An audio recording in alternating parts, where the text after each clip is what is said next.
മുസ്ലിം ലീഗിനെ കുറിച്ചാണ്. അവരുടെ നെറികെട്ട രാഷ്ട്രീയത്തെ കുറിച്ച് പ്രതിപാദിക്കാതെ പോകുന്നത് ശരിയല്ല. അതെന്തൊക്കെയാണെന്നല്ലേ ഇതാ കണ്ടു നോക്ക്.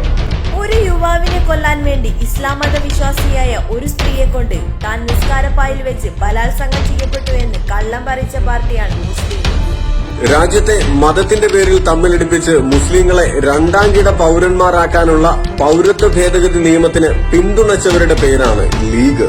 മസ്ജിദിന് വേണ്ടി സ്ഥലം വിട്ടുകൊടുത്ത അറുമുഖൻ എന്നയാൾ ഹിന്ദുവായതിന്റെ പേരിൽ അയാൾക്ക് വോട്ട് ചെയ്യരുതെന്ന് പറഞ്ഞവരുടെ പാർട്ടിയാണ് മുസ്ലിം ലീഗ്. എത്തിമക്കളുടെ സ്ഥലം അപഹരിച്ച് വിധവകളുടെ സമ്പാദ്യം വരെ തട്ടിയെടുത്ത കമറുദ്ദീന്റെ പാർട്ടിയാണിത്.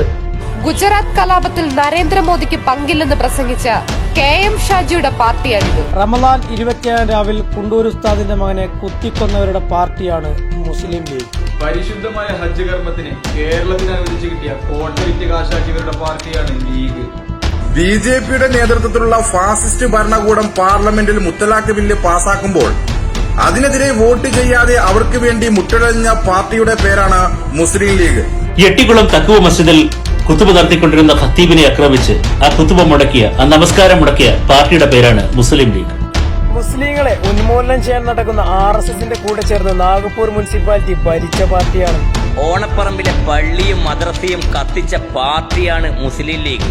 സുനാമിയുടെ പേരിൽ ദുരിതമനുഭവിച്ചവരുടെ ചിത്രങ്ങൾ കാണിച്ച് പിരിവ് നടത്തി മുക്കിയവരുടെ പാർട്ടിയാണ് മുസ്ലിം ലീഗ്.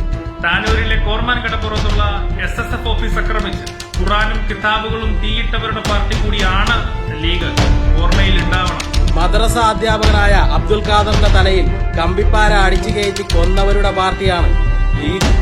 ഇത്രയും കാര്യങ്ങൾ നിങ്ങളോട് പങ്കുവെക്കാനുണ്ടായ വികാരം മറ്റൊന്നുമല്ല. തദ്ദേശ തെരഞ്ഞെടുപ്പിന് അടുത്തപ്പോൾ പതിവ് പോലെ മുസ്ലിം ലീഗിന്റെ നേതാക്കൾ ഇറങ്ങിയിട്ടുണ്ട്.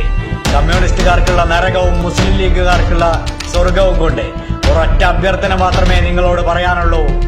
മതം പറഞ്ഞു വരുന്നവരെ അകറ്റി നിർത്തുക. മതനിരപേക്ഷ മൂല്യങ്ങൾ ഉയർത്തിപ്പിടിക്കുന്ന ഇടതുപക്ഷത്തോടൊപ്പം അണിചേരുക. നമുക്കൊന്നിച്ചു നിൽക്കാം, ഒന്നിച്ചു മുന്നേറാം. സമ്മതിദാനം ഇടതിനായി ഇടണം. പോളിംഗ് ബൂത്തിൽ ചെന്നിടുമ്പോൾ നല്ലൊരു നാളെ